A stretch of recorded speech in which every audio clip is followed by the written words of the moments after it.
uma gama muito grande de aditivo, né? Então, a gente tem os probióticos, a gente tem virginiamicina, monenzina, salinomicina. Agora, Salinomicina. por favor, me ajude, que aí é complicado. Salino. Enfim, aplicação, né? Onde ela se encaixa? Tem que usar em conjunto, apenas isolada? Qual que é essa didática aí? Qual que é as vantagens que isso traz aí? Cara, primeira coisa, vamos isolar um pouco e falar da família. Tipo assim, ó. E todos os aditivos que você falou são ionófilos. Sim. O que é um aditivo ionófilo? É um aditivo que ele destrói um determinado tipo de bactéria por uma diferença iônica. Pô, Matheus, diferença iônica, fudeu, né? O que é isso?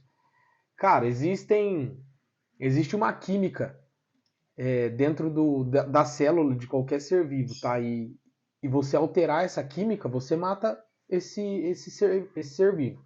E o ionóforo ele vai alterar essa química e fazer essa bactéria que é indesejada em certos momentos dentro do rumen morrer. Beleza.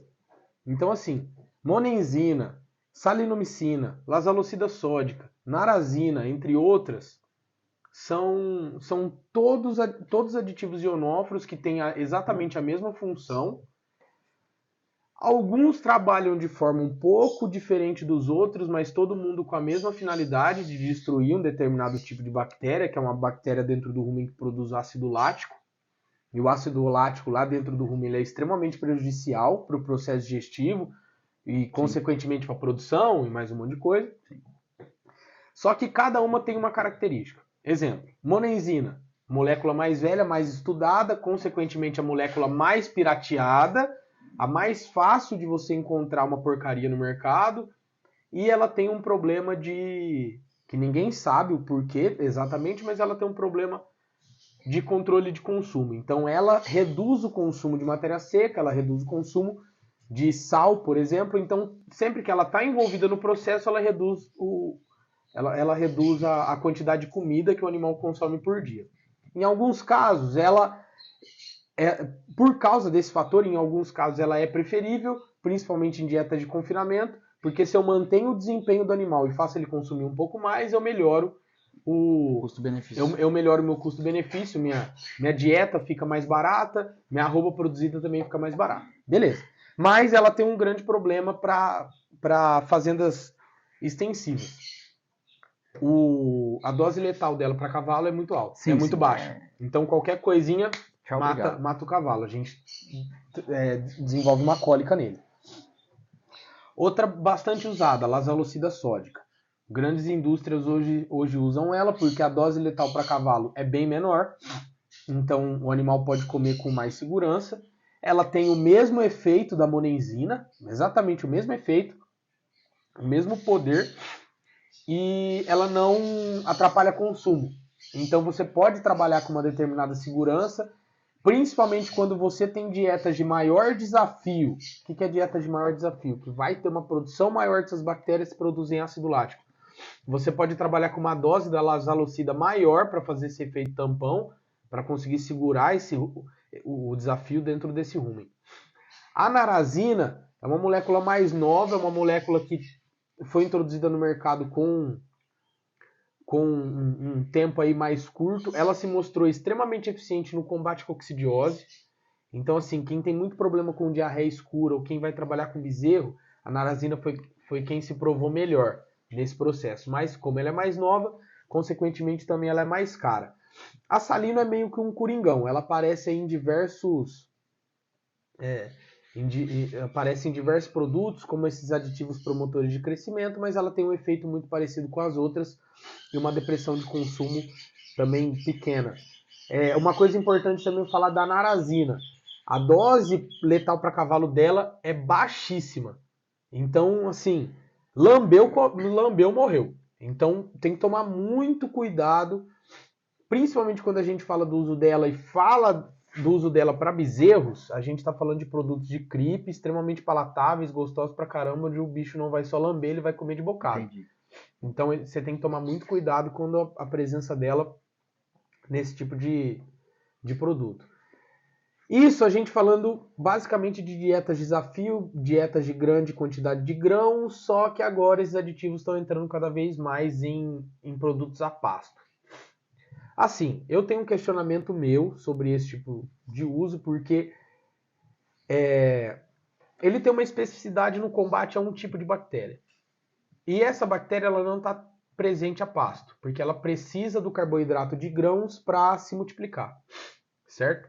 Então, se ela não tem uma relevância a pasto, você usar não faz sentido. Porém, alguns trabalhos vêm mostrando na melhora de desempenho com o uso desses aditivos. Mas eu tenho outro questionamento. Se tudo que realmente mostra que o animal ganha, faz ganhar mais peso, se tudo isso que trabalhos mostraram que faz o animal ganhar mais peso, era muito fácil, era só fazer um produto com tudo isso, o bicho ganhava 3 kg por dia. E não é bem assim que a banda toca. Então, por exemplo, se eu pego trabalhos onde adicionar grãos dentro da dieta dá o mesmo resultado que adicionar os aditivos ionófilos. Entendi. Eu pego trabalhos onde existe o mesmo resultado em colocar aditivos ionóforos e colocar, sei lá, um probiótico. Pego trabalhos onde colocar pré-biótico e dá o mesmo resultado que colocar o ionóforo. Então, é uma coisa que tem que ser muito bem discutida, é uma coisa que tem que ser muito bem avaliada, principalmente financeiramente. Mas o grosso do negócio esses aditivos servem para controlar um determinado tipo de bactéria que tem a sua maior relevância em dietas com alta quantidade de grão. Matheus, o que é alta quantidade de grão? Quando o animal estoura os 2,5 kg a 3 kg de consumo de grão por dia. Até lá, o animal consegue segurar. O próprio rumen, saliva, consegue segurar. A partir disso, a gente precisa colocar alguns aditivos que a gente chama de tampões, para tamponamento. Tá? Esses aditivos são os ionóforos, a gente tem aditivo probiótico, que ajuda também um pouco. A gente tem alguns minerais, principalmente o magnésio. Isso é bastante famoso até na nutrição humana, o óxido de magnésio usado para problema estomacal. O bicarbonato de sódio também é um aditivo tampão, só que ele tem um problema de tempo de uso, ele é muito volátil, acaba o tempo de uso dele muito rápido. Então, assim, nesse tipo de dieta, esse tipo de aditivo funciona. Existem os trabalhos a pasto que mostram que ele funciona, porém ele encarece o produto e pode ser que não atinja um custo-benefício legal. E aí você tem que ir ponderando todos esses fatores para ver se realmente funciona. Diferente de outros tipos de aditivo, principalmente a vitamina, e a gente fez um vídeo legal sobre isso, ele funciona, tá? Ele funciona e no caso específico dá para usar. Tem que ser usado, na verdade. E depois a ponderar se cabe para todo um sistema, se ele tem que ser sistêmico, se ele tem que ser geral no uso. Mas, se não, ele em dietas de desafio usa porque dá muito certo. Então ele tem seu encaixe ali. Ele tem seu encaixe, sua viabilidade no momento adequado do uso. Isso aí. Mais alguma dúvida? Não. Então, aqui no nosso caso aqui, ele não se encaixaria tão bem. A pasto, no nosso cenário aqui na propriedade. A pasto, gastando o mesmo dinheiro, por exemplo, a gente teria um resultado muito semelhante saindo do uso do sal mineral e indo para um adensado com um pouco de grão, entendeu? Tá. Teria um resultado bem semelhante. Beleza. E provavelmente até um pouco mais barato. Certo. De diário.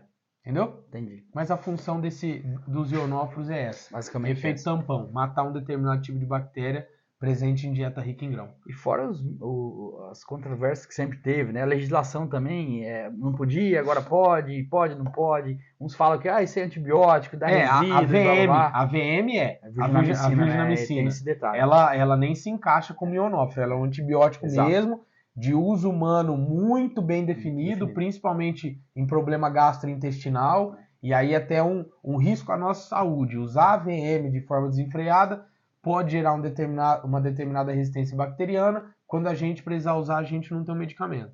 Então, por isso que ela foi listada para proibição um tempo atrás, há mais ou menos 3 anos atrás.